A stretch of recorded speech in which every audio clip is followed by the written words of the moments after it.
This is Ila TV nkuko menyere ni cya kiganiro cyanyu exclusive interview aho tubazanira abantu bagiye batandukanye muri industry nyarwanda, abaraperi, R&B, muri movie, muri cinema hano hose. Umunsi turi kumwe n'umusore muri kumubona, reka dutangira twibwira. Ni KENDO mwenyi umuhungu wanyu. Tujye dukubitira kapera nyine Ni KENDO rukarutse umwe wumva bavuze mwurapiri Rwanda bikamamara bikaze ninjye ntorerwamo wamutufasha bakuze ntera nsubizamo ninjira nk'uwasaze ntanga ikaze uzabaze n'abanzi bari karaze ndumwe mu bakaze bamaze kuba verified mora mu mitima y'abakunda rap itazima itegereza unyumvirize nzaba mbona umanika inahandi nk'umutaka mfasha cyane abataka nita kuba babaye ni rwo rugendo nubaka OG mwenyi yo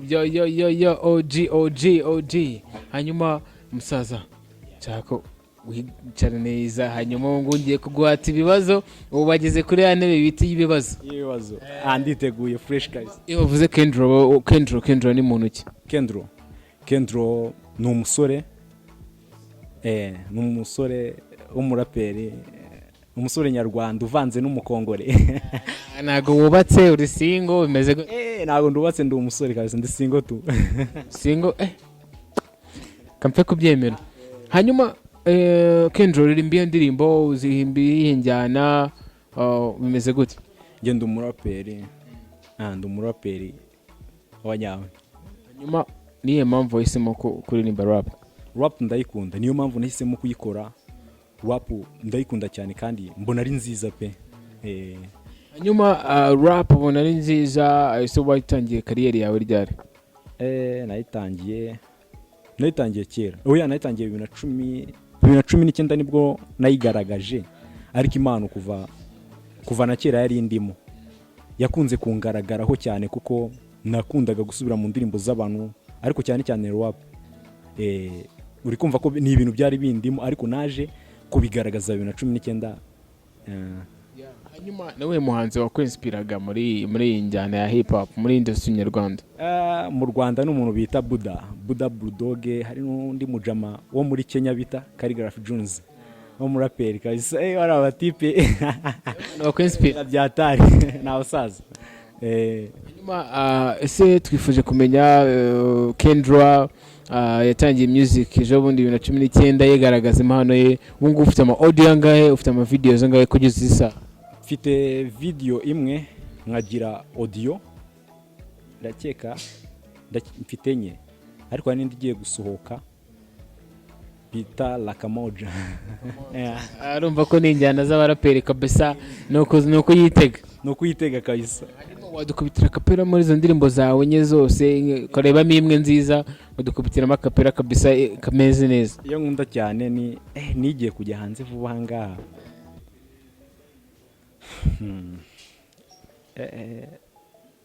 Iyo bita Lakamoja. Babe Lakamoja, the best to Lakamoja. Hanu Lakamoja, moja. Yeah, babe Lakamoja, the best to Lakamoja. Hanu Lakamoja, moja. Babe du wambede, nukira amadede, gwino ngwidedede, bibe ngombwa nkwijyanire. Himanga zaje mbere be, njyewe sinakwanga. Nwinciye nibanga be, sinjya mfunga icwanga, mu by'ukuri urandangaza. Ni wowe mudaza. Man, rap ya kabisa umuntu yaryoherwa akibagirwa no gutaha.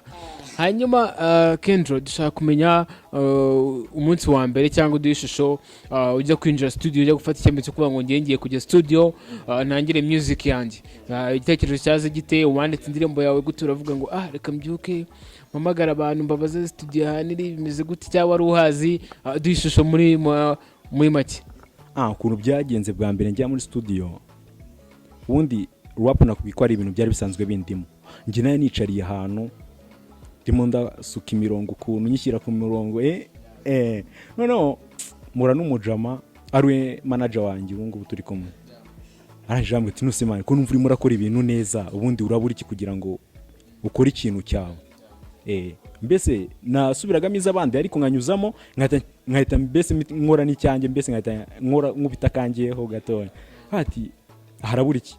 Ati rero ikintu kibura umugabo we ishwashwa tu ibikoresho by'abaturage. hanyuma manager wawe twifuje kumenya management yawe nimeze ite ukiri aho ngaho utararenga aho ngaho, ni umuntu kumanaginga ku giti cye cyangwa ni management iri big igaragara nyine ku buryo muba mufitanye n'ibikorwa bihoraho atari management iza twumva ikaza uyu munsi ejo ikaba yarangiye? Oya, ntabwo ari za management ziza ngo ejo ngo zite zirangira, ni management kandi ndabona ko byanga byakunda ifite ikintu ishaka kutugezaho, ifite imbaraga tu. Manager wanjye ntabwo ari njye njyenyine na managinga, afite n'abandi bahanzi bagera nko muri 4 ndakeka amanaginga dukorana. Management yanyu yitwa ngo iki? Bayita Arabe Revolution. Dukomeze tubwire nyine, arakumva arakubwira ati ewana ndumva imirongo ari fresh harabura iki, uramubwira ati harabura ishwashwa. Yaraje nyine asanga ndunda kubita hari ikigoma nakundaga kurapa byatari, nakundaga byatari. Arangije araza arambwira ati nese iyo ngoma ni yawe? Tihuya ntago ari yanjye, ni ikigoma ndabyibuka, ni ikigoma cy'umutipe bita Buda. Ngo none se ngariko ngo ufite nk'izawe? Ndavuga ati ya mfite n'izanjye, ngo nyumvisha twumve. Nahise mukubitira ikigoma nakundaga byatari. Ikigoma bayita ngo bayita ko nkibagiyeho gatora ngo nuba gito bebiga urasabana, aho ngeza hose uranyemeza sana, nupfa gusamada bimwe byacyana, nago nakwiteshura impano y'Imana, bebi turangana dushaka twanakina. Nako ngako abarakubwira ati tujye studio meze gute? Arambwira ati niyo yonyine se, nyine mukubita n'undi muzigo nawe mfite hafi aho ngaho. Arangije avuga ati ewana ndikumva urimo neza kabisa, twapanga ukuntu se wajya studio. Arambwira ati ikintu mbura ni note n'ishwashwa tu, ngiye mbonye note ewana twagenda tugakora ikintu, kandi ngiye n'ibintu bindimo ntago ari ibintu byo gukira, byo gupapira. Rap ndayikunda, ni ikintu niyumva mu byatari. Mufata umwanzuro, mwarajyanye, warijyanye? Oya, mwajano ngiye ahantu nahise mwemerera, ngiye ntago twajyanye. Ngiye se amuza n'umuntu aravuga ati uyu mupeti wanjye ndashaka umukorera ikigoma. Arangije ambarira inote, ntabwo yamuhereje amafaranga, ngiye nyambariye inote. Adakira amafaranga, muhungu wanjye genda ukora ingoma, akira nimero yo muntu agenda akakugorera ingoma pe.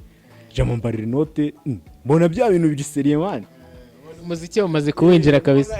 Ungiye kwinjira, nangira kwishima byatari. Umunsi ndabyibuka inote nazibitse, ndi ngejo nditegura umunsi kurikiye wa gatatu njya studio. Ariko njya studio bwa mbere ndabyibuka ingoma nakoze bwa mbere ntago nayikoze njyenyine, nayikoranye n'umujama bita Mr Bizo. Ari muri management? Ari muri management yacu. Icyo kigoma twaragikoranye nyine, manager ahita naho mbese yahise dufatira twese. Yumvishe ikigoma twakoze aravuga ati no mujama nawe nabonye birimo neza byatari. Haba dufashe gutyo.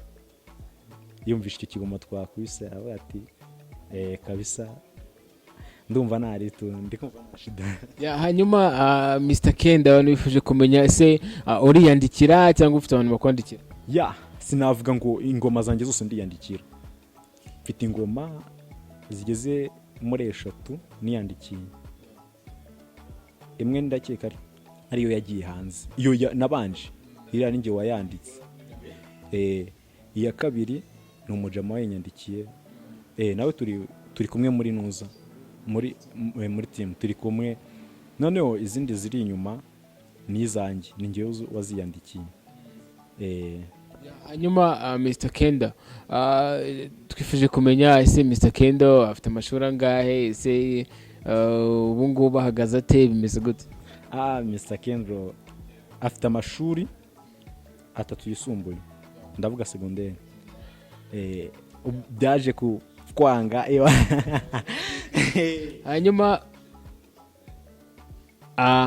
hanyuma Mr Kenda tukiri gukomeza, ubu ngubu umuntu agushaka yakubariza he, aho uba, aho utuye? Ahantu mba muri Kanombe, ahantu bita Bingaro. Ahantu bita Bingaro niho nibereye, niho mu rugo iwanjye. ntabwo nyibana n'ababyeyi niho mu rugo iwanjye. hanyuma Mr Kendo, muri life bisanzwe apart ya music, nihe talent waba ufite itari umuziki, itari kuririmba? Indi talent mfite abantu benshi nibo bakunda kubimbwira, nta akazi nkora ni ibintu byo gutunganya imisatsi y'abadamu cyane. Cyo kintu mva abantu muri bavuga ati muhungu mukuri sari kabisa, ibi ni ibintu byawe tu, ntago ari ibintu papira, ntago ari abandi baza gushakisha amafaranga batyo gusa, ibintu byo gutunganya imisatsi kabisa mukoraho rikaka. hanyuma turi gusoza ni kuri Ila TV kugira ngo tubwire uburyo ubona iyi music nyarwanda cyane cyane muri hip hop. Muri hip hop rero ukuntu nyibona, hip hop ndabona irimo iragenda gake, irimo iracumbagira. Niyo mpamvu nanjye nshaka kuzanamo imbaraga, mbese ndashaka ko izamuka ikareka gusa nkaho icumbagira, ko ndabona isa nkaho yaguye, ndabona isa nkaho iri hasi, harimo ibintu by'amatiku ukuntu. Ariko icyo nicyo kintu nshaka kuza nsa nkaho ngosoramo ukuntu. Njye ndashaka kuza nkora ibintu bigaragara fresh kabisa, ndashaka kuza nkosora. hanyuma abantu bakurikiye Ila TV Rwanda bashaka kumenya ese ibikorwa byawe babisanga platform zawe, aba Instagram, Facebook, YouTube, ni izihe, cyangwa zica kuri platform za management byo kuri ma platform yawe ni ayahe? Njyewe ntabwo nari natangira gukoresha YouTube ngo mvuge mbishyire kuri YouTube yanjye, ingoma zanjye zica kuri nuza ya management. Gusa muri iyi minsi nibyo ndi gutunganya, ndashaka kubishyira ku nuza kuri channel yanjye ya YouTube, abantu bakajya bayikurikirana neza. Nibyo turi kuganiraho na manager muri iyi minsi.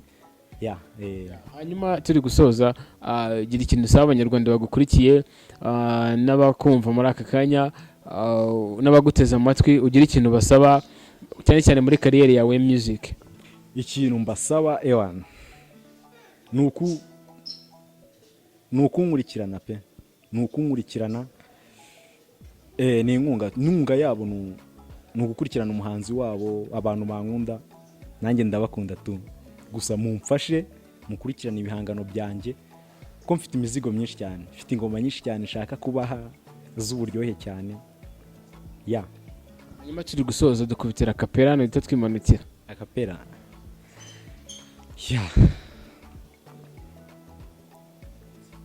ngo hari kuwa gatatu itariki 3, gusa twebwe turi umwe ni turi tu, baby wanjye ngundyohera nk'amatunda, nyegera ungwemo nyereka iyo nseko nkuko ndira ko uhora kuri top, mwitishera kera bera undutira byose, kiza mwami kazi wanjye afo. Hanyuma mwakuze kurikirana Ila TV.